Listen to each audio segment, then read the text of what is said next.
뉴스를 통해서 혹시 이 로또 1등에 당첨되었는데 삶과 인생이 완전히 무너지고 망가진 사람들의 이야기를 보신 적이 있으십니까? 이 당첨금을 분배하는 문제에 있어서 가족과 완전히 싸우게 되고 생이별을 하게 된 그런 사람들도 있고요. 아니면 이 쾌락과 유흥에 빠져서 수년 만에 그 어마어마한 금액을 다 탕진하고 사람들도 잃고 또 인생을 잃어버린 사람들도 있습니다. 또 그 가운데 정신적인 스트레스, 고통, 돈을 꿔달라, 그리고 사기꾼들이 계속 접근해 오니까 그 정신적인 고통과 스트레스를 이기지 못하고 우울증에 빠지거나 아니면 정신병원에 다니는 그런 사람들의 이야기도 듣게 됩니다. 복권에 당첨되는 것, 1등에 당첨되는 것, 여러분 복일까요? 아닐까요?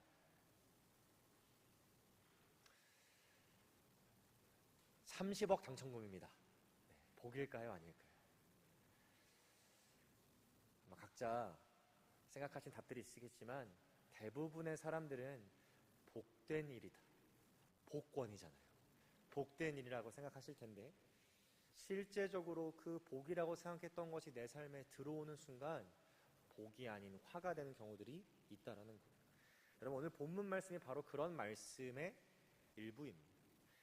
누가 봐도 이스라엘이 받을 수 없고 경험할 수 없는 큰 복을 하나님께서 주셨는데 그 복을 누리질 못하고 결국 자신들의 화로 만들어버린 사람들의 이야기라고 할 수 있는 것이죠. 저는 오늘 말씀을 통해서 우리가 하나님께서 주신 그 복을 온전히 누리기 위해 필요한 영적인 치야가 무엇인지, 그리고 하나님께서 기뻐하시는 믿음이 무엇인지를 짧게 나누기를 원합니다. 먼저 우리가 본문의 말씀을 통해서 좀 깨달을 수 있는 중요한 진리, 그리고 하나님께서 우리에게 요구하신 믿음은 무엇이냐면 풍족함 자체가 아니라 하나님께서 우리의 복이 되신다라는 그 진리, 그 영적인 시야를 우리가 가져야 된다는 거예요. 오늘 본문의 컨텍스트를 한번 좀 우리가 살펴보면요, 이제 이스라엘 백성들이 미디안과의 전쟁을 통해서 어마어마한 전리품을 얻었습니다.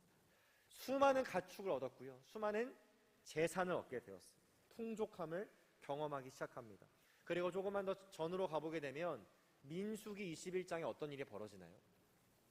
이름이 좀 생소할 수 있지만 이 시혼, 바산왕 옥, 이러한 민족들과의 싸움을 통해서, 전쟁을 통해서 많은 땅을 이스라엘이 얻게 되는 것이죠. 큰 땅을 소유하게 됩니다. 자, 그런데 오늘 본문의 시작점이라고 할 수 있는 민수기 32장 1절 말씀으로 가보게 되면 이 entire narrative, 이 모든 이야기가 어떻게 시작하고 있냐면요, 이렇게 시작됩니다. 르우벤 자손과 갓 자손은 심히 많은 가축대를 가졌더라. 심히 많은 가축대를 가졌더라. 그들이 야셀 땅과 길앗 땅을 본즉 그곳은 목축할 만한 장소인지라. 여러분, 이 땅은 요단강 동쪽에 있는 땅인데요, 이 땅을 보니까 와, 이렇게 수많은 가축들을 기르기에 너무 적합한 땅이다, 이렇게 갓 자손과 르우벤 자손이 판단한 겁니다. 그래서 모세에게 가서 이 두 자손이 한 가지 제안을 해요. 어떤 제안을 하냐면, 하나님께서는 분명히 어디로 가라고 하셨습니까?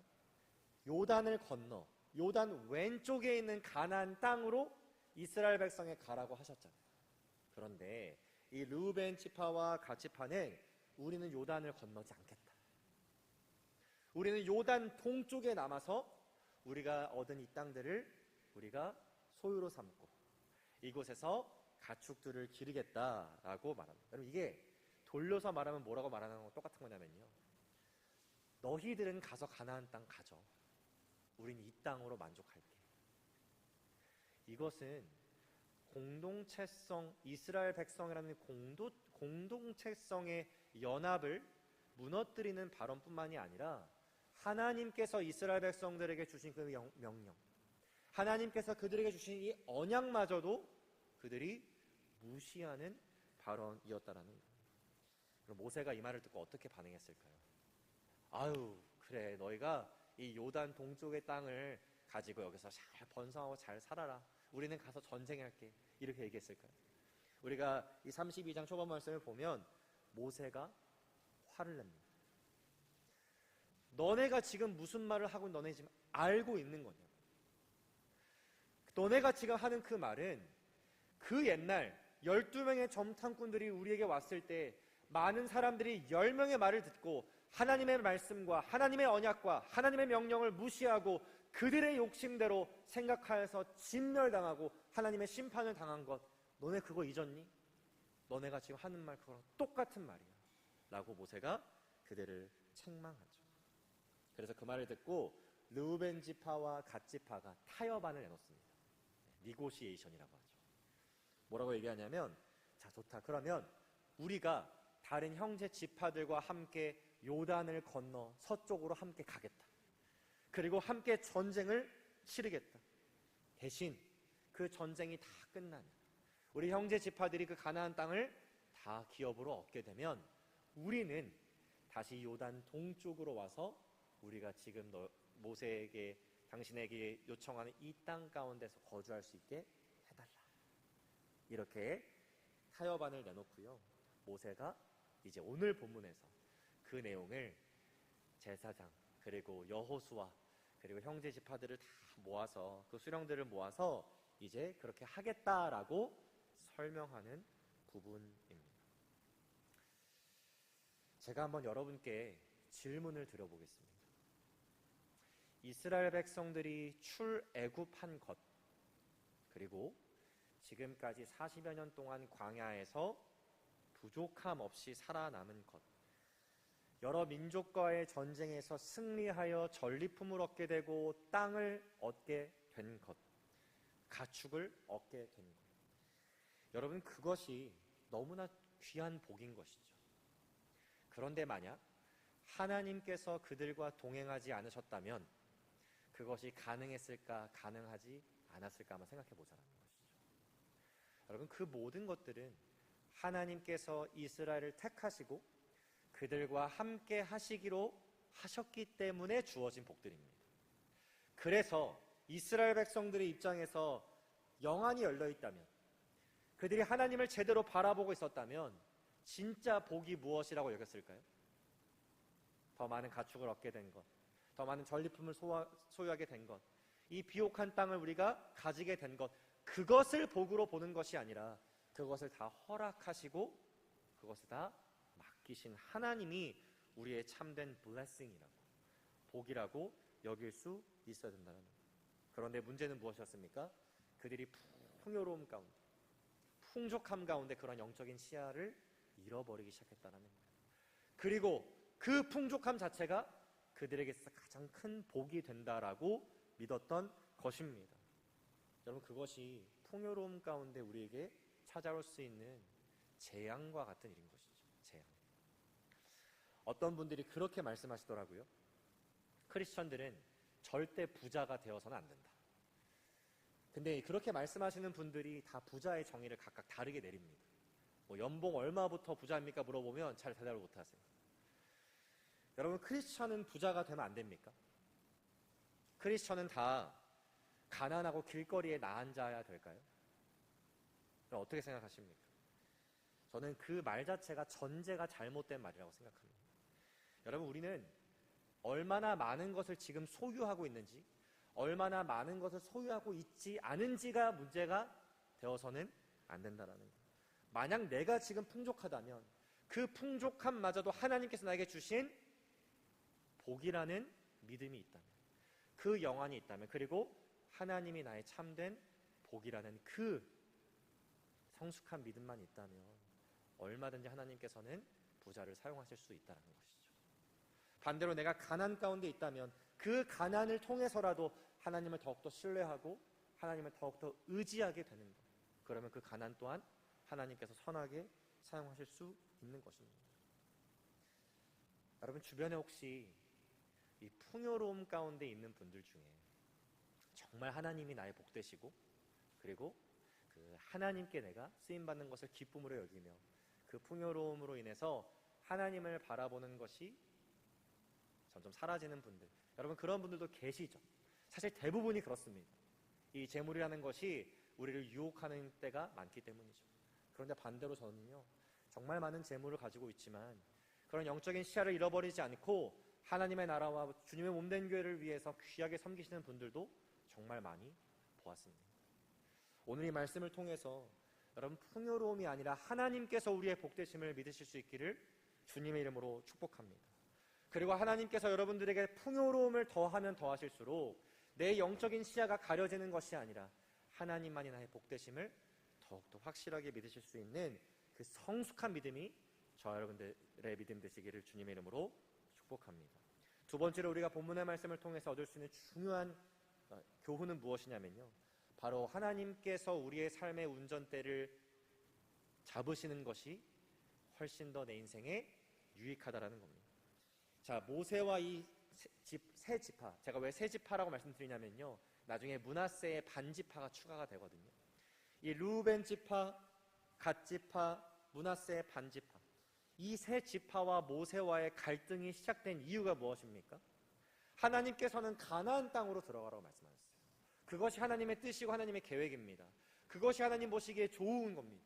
그런데 이 르우벤 지파와 갓 지파, 그리고 나중에 추가된 므낫세의 반지파는 그들이 그들의 인생의 주인 되어서 그들이 그들의 인생의 운전대를 쥐고, 아닙니다, 이 땅이 더 좋은 곳으로 보입니다.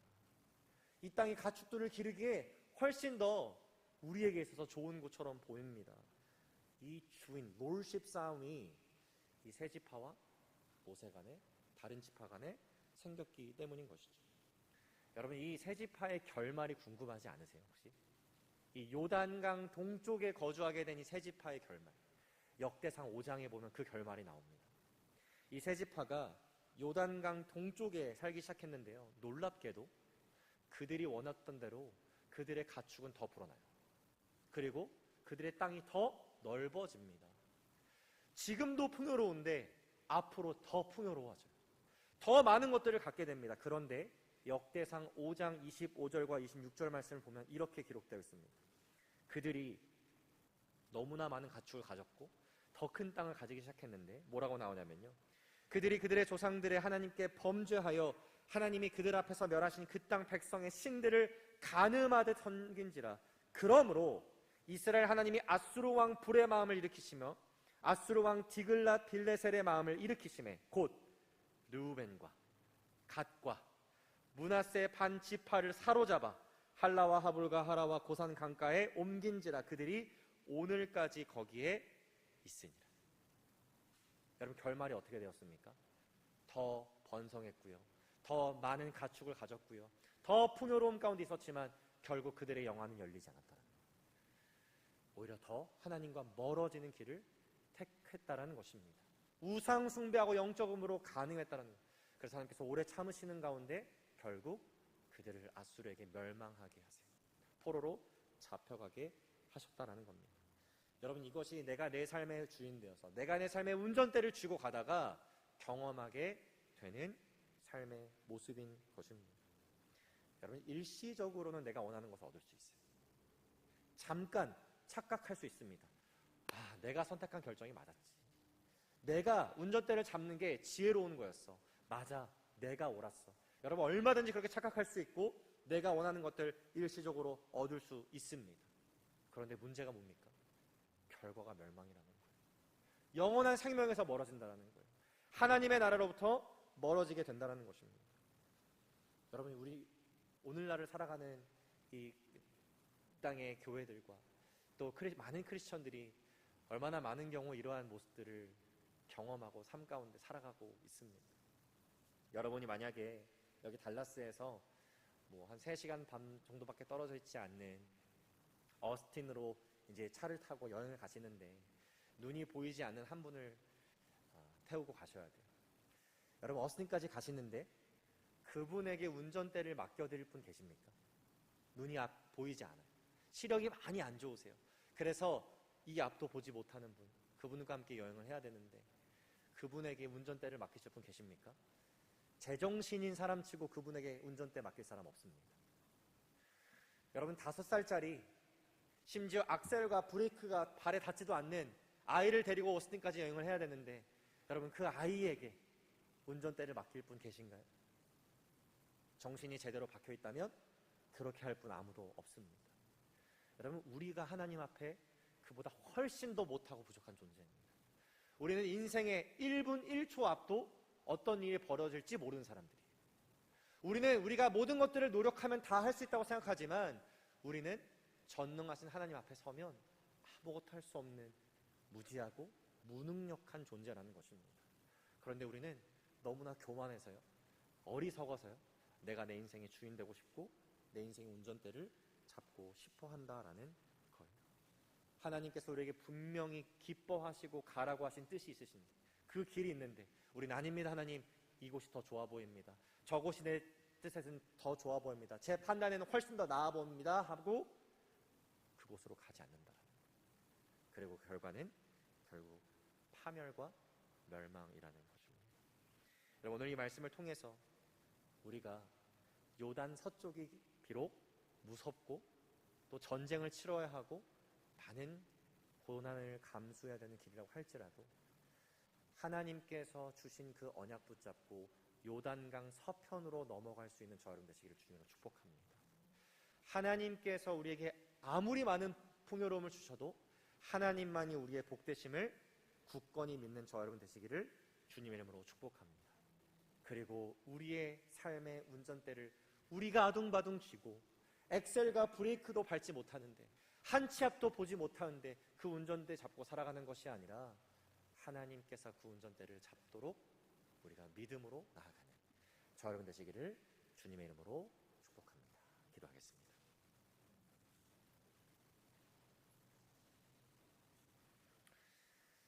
사랑의 하나님, 오늘 말씀을 통해 르우벤, 갓 자손 그리고 므낫세 반지파의 모습이 우리의 모습임을 겸허히 돌아보게 되고 고백합니다.